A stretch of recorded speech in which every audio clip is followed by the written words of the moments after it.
What are the continuous time signals and discrete time signals?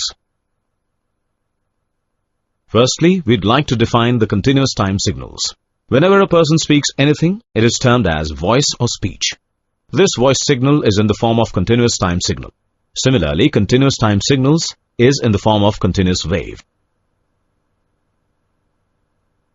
Thus, we can say that continuous time signals have continuous amplitude at every instant of time, that is, continuous in nature.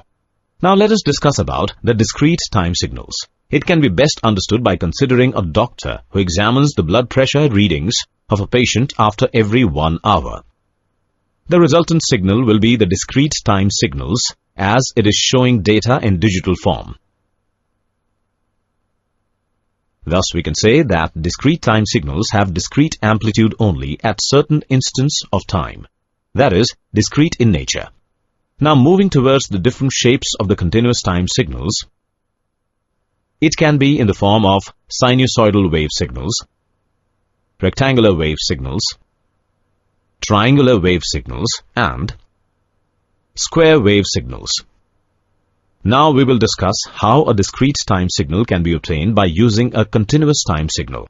It is carried out by a process known as sampling. Basically, sampling is a method by which analog signal is sampled at discrete time intervals.